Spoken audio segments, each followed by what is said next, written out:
आइए हम आपको शेयर कराते हैं शहर खामोशा का, जो एक फन तामीर का शाहकार है। कराची ठट्टा कौमी शाहराह के किनारे रज़ाकाबाद मलिर में वाक़े 500 साल कदीमी चौकुंडी कब्रिस्तान फन तामीर का एक शाहकार है, जो मकली कब्रिस्तान से मुशाबहत रखता है और उसमें मौजूद कब्रों की बनावट और उन पर किए गए फन पारे देखने के लिए स्याह पहुंचते हैं। यहाँ पर बलोच कौम और जोखिया बिरादरी के लोग मदफन हैं। कब्रिस्तान मार बात पसंद हैं, ज़बरदस्त आंदे मौसम बाज ठहरती हैं बिल्कुल।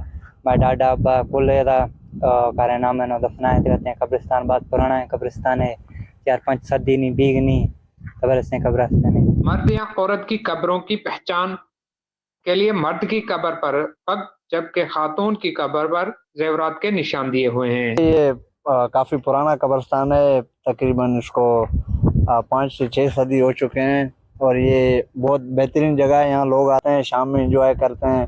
इस जगह की हमें हिफाजत करनी चाहिए और जो है तफरी वाली जगह है। सर ये जो है चौकुंडी कब्रिस्तान ये सिंध की जो है आसार कदीमा में शुमार होता है और ये बलोचों और जोखियों का कब्रिस्तान है और ये तकरीबन 500 साल पुराना कब्रिस्तान है। यहाँ पे मुख्तलिफ जो है वो जंगजुओं की कब्रें हैं और उनकी मुख्तलिफ निशानियाँ दी हुई हैं। जैसे औरत की कब्र है तो उस पर जेवरात होंगे और जैसे पग है तो वो मर्द की कब्र होगी और जिस पे नहीं होगी तो वो औरत की कब्र है और उनके ऊपर जो है वो तलवारों और तीरों नेज़ों के जो है वो निशानात दिए हुए हैं, कार्विंग की हुई है।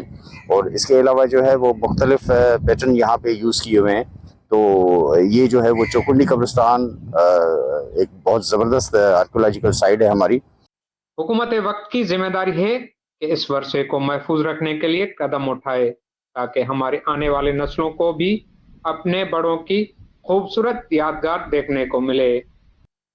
ये तारीखी कब्रिस्तान बलोचों की शानदार माजी की अक्कासी कर रहा है। Shahnawaz sir, first news Malir.